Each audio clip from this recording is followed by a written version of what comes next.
Bismillahirrohmanirrohim. Assalamualaikum warahmatullahi wabarakatuh. Selamat pagi saya ucapkan kepada Ibu Dr. Wiwin Herwina SPD MPD, selaku dosen pengampu mata kuliah identifikasi kebutuhan belajar kurikulum, dan juga kepada teman-teman satu kelas yang saya banggakan. Pertama-tama, marilah kita panjatkan puji serta syukur atas kehadirat Allah Subhanahu wa Ta'ala, karena telah memberikan rahmat sehingga kita dapat berkumpul pada Zoom meeting pada pagi hari ini. Sebelumnya, perkenalkan nama saya Wanda Kurnia dengan NPM 212103042 selaku moderator kelompok 3. Di sini saya akan memandu jalannya pemaparan materi kali ini. Saya di sini ditemani 3 rekan saya yaitu Muhammad Rinaldi Rahardian dengan NPM 212103053, ada Emira Putri dengan NPM 212103056, dan terakhir Dini Febiani dengan NPM 212103059. Adapun rangkaian kegiatan pada pagi hari ini adalah pembukaan, penyajian materi, sesi tanya jawab, dan penutupan. Sebelumnya, marilah kita bersama-sama membuka presentasi kali ini dengan ucapan basmalah bersama-sama. Bismillahirrohmanirrohim. Untuk selanjutnya akan ada pemaparan materi yang akan disampaikan oleh saya sendiri. Bisa next slide.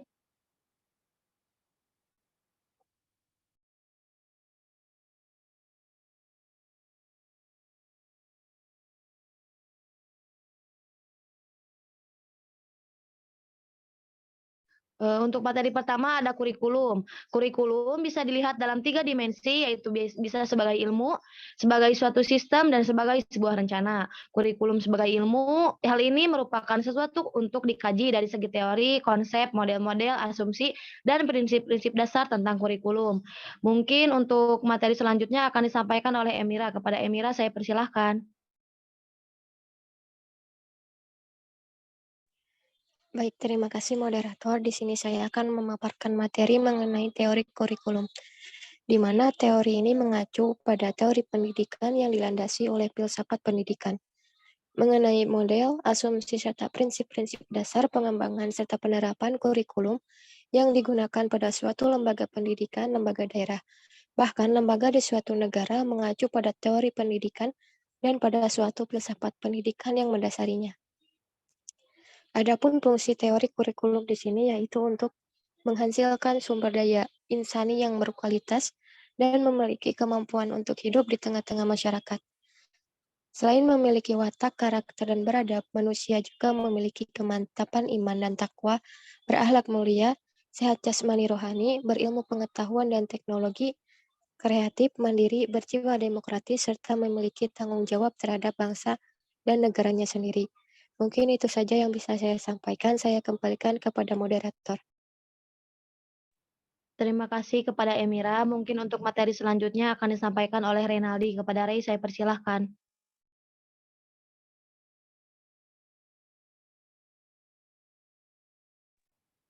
Baik, terima kasih kepada moderator yang telah mengizinkan saya untuk menyampaikan materi.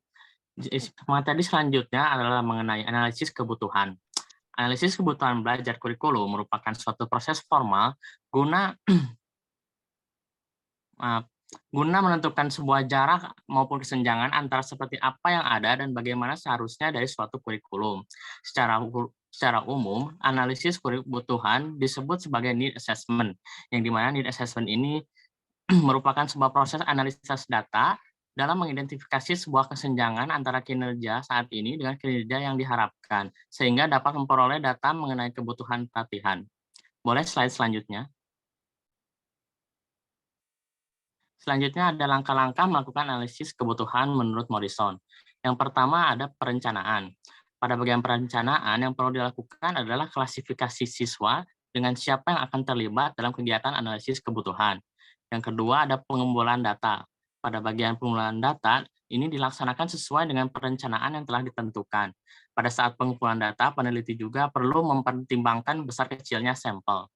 Yang ketiga ada analisa data. Pada bagian ini, pada saat semua data sudah terkumpul, langkah selanjutnya adalah melakukan analisa data berdasarkan hasil pengumpulan data yang telah dilakukan. Pada bagian akhir adalah membuat laporan akhir, yang dimana dalam analisis kebutuhan, dalam tahap akhir adalah membuat laporan akhir terkait dengan hasil penelitian yang dilaksanakan. Baik, segitu saja yang dapat saya sampaikan. Saya kembalikan lagi kepada moderator. Terima kasih.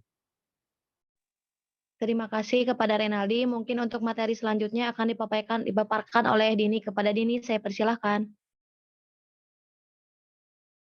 Baik, terima kasih kepada moderator. Menurut Morrison, ada 6 macam kebutuhan yang biasa digunakan untuk merencanakan dan mengadakan analisa kebutuhan. Yang pertama, kebutuhan normatif, yaitu kebutuhan untuk membandingkan peserta didik dengan standar nasional. Yang kedua, kebutuhan komparatif, yaitu membandingkan peserta didik pada satu kelompok dengan kelompok lain yang selevel. Misal hasil EBTANAS, SLTPA, dan SLTPB. Yang ketiga, kebutuhan yang dirasakan, yaitu hasrat atau keinginan yang dimiliki masing-masing peserta didik yang perlu ditingkatkan. Kebutuhan ini menunjukkan kesenjangan antara tingkat keterampilan atau kenyataan yang nampak dengan yang dirasakan. Cara terbaik untuk mengidentifikasi kebutuhan ini adalah dengan cara interview. Yang keempat, kebutuhan yang diekspresikan, yaitu kebutuhan yang dirasakan seseorang yang mampu untuk mengekspresikan dalam tindakan. Misalnya ketika seorang siswa ada yang mendaftar kepada sebuah kursus untuk menambah keahliannya. Yang kelima, kebutuhan masa depan, yaitu mengidentifikasi perubahan-perubahan yang akan terjadi di masa mendatang. Misalnya penerapan teknik pembelajaran yang baru ataupun yang lainnya. Yang terakhir atau yang keenam, kebutuhan insidentil, yaitu yang mendesak, yaitu faktor negatif yang muncul di luar dugaan yang sangat berpengaruh. Misalnya ketika ada bencana nuklir, kesalahan medis, bencana alam, dan lain sebagainya.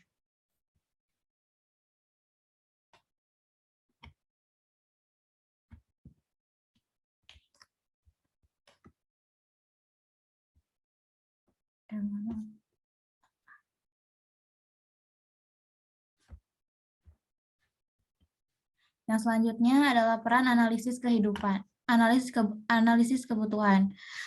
Yang pertama, mengidentifikasi kebutuhan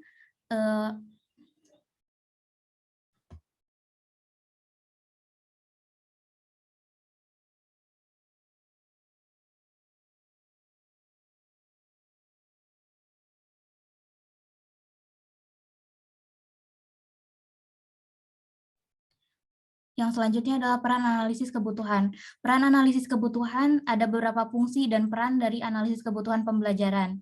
Di antaranya yang pertama mengidentifikasi kebutuhan yang relevan dengan pekerjaan atau tugas sekarang, yaitu masalah yang mempengaruhi hasil pembelajaran. Yang kedua, mengidentifikasi kebutuhan mendesak, yang terkait dengan masalah finansial, keamanan, atau masalah lain yang mengganggu pekerjaan atau lingkungan pendidikan. Yang ketiga, menyajikan skala prioritas untuk memilih tindakan yang tepat dalam mengatasi masalah-masalah pembelajaran. Dan yang keempat, memberikan data basis untuk menganalisis efektivitas kegiatan pembelajaran. Mungkin sekian dari saya kembalikan ke moderator.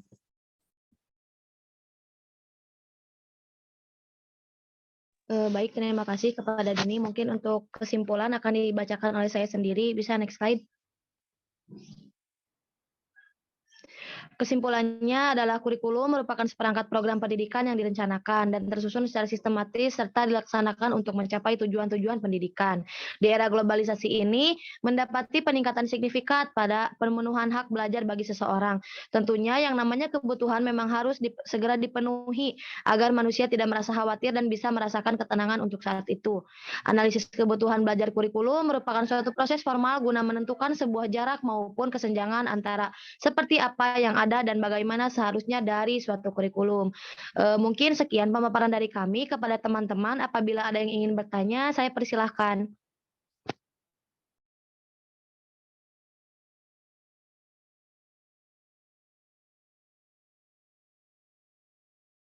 Baik, sudah ada dua penanya, yaitu Nida dan Nala. Kepada Nida, saya persilahkan.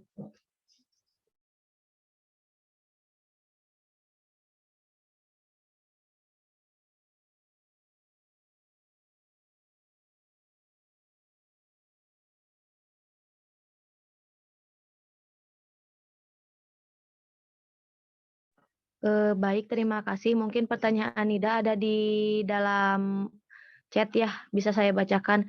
Assalamualaikum, sebelumnya ingin meminta maaf. Nah, oke.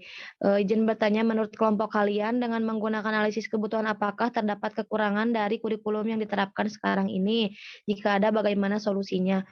Mungkin kita tampung terlebih dahulu ya. Untuk selanjutnya pertanyaan dari Nala Syahla. Kepada Nala saya persilahkan. Baik, terima kasih kepada moderator atas kesempatannya. Saya izin bertanya, bagaimana kebutuhan normatif diterapkan di dalam lingkup pendidikan masyarakat? Terima kasih. Baik, terima kasih kepada Nala dan Nida atas pertanyaannya. Mungkin izinkan kami, rekan-rekan kelompok 3, untuk mencari jawabannya terlebih dahulu. Kami meminta waktu 3-5 menit. Terima kasih.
Baik, mungkin karena dari kelompok kami sudah mendapatkan jawaban untuk pertanyaan dari Nida.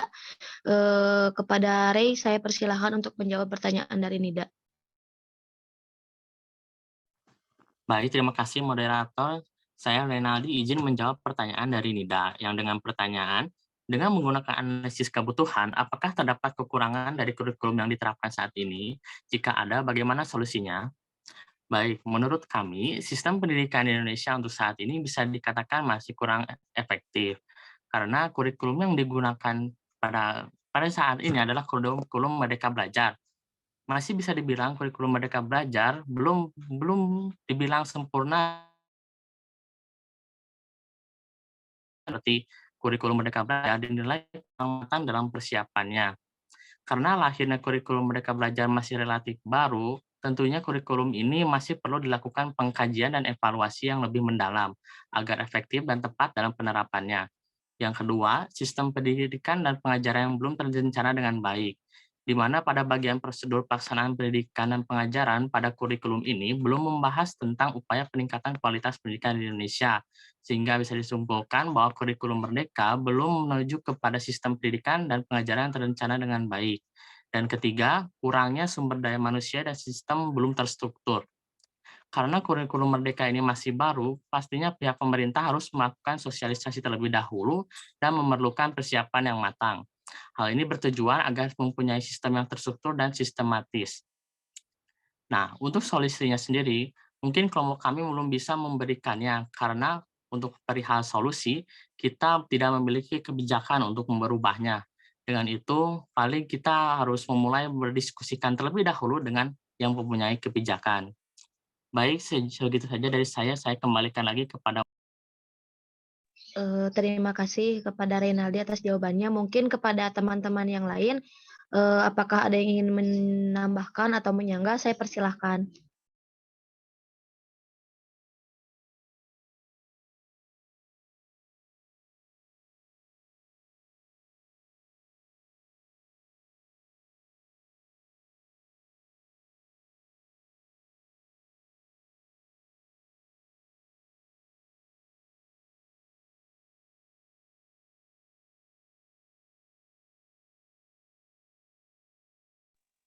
Mungkin jika tidak ada, kepada Saudari Nida, apakah jawaban dari kelompok kami cukup?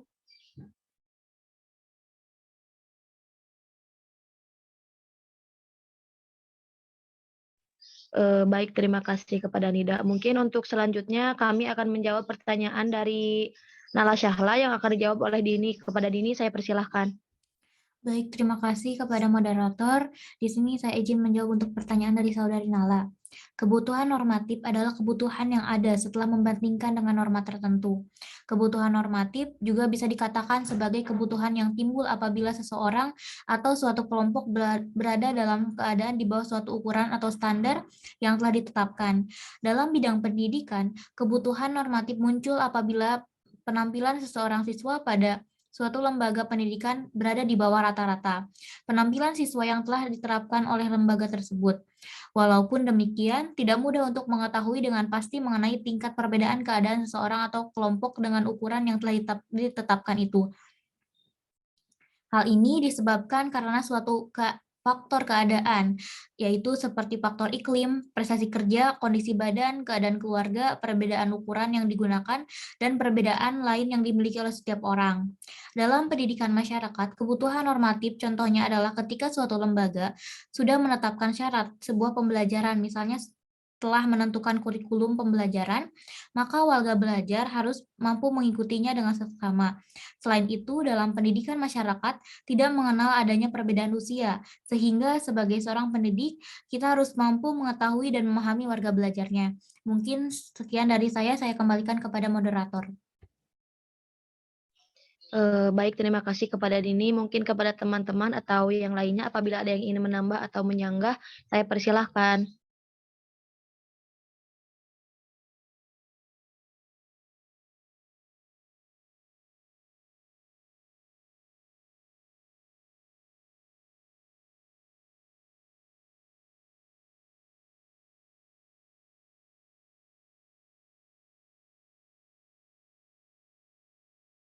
Baik, mungkin jika dirasa tidak ada, mungkin kepada Nala, apakah jawaban dari kelompok kami sudah dirasa cukup?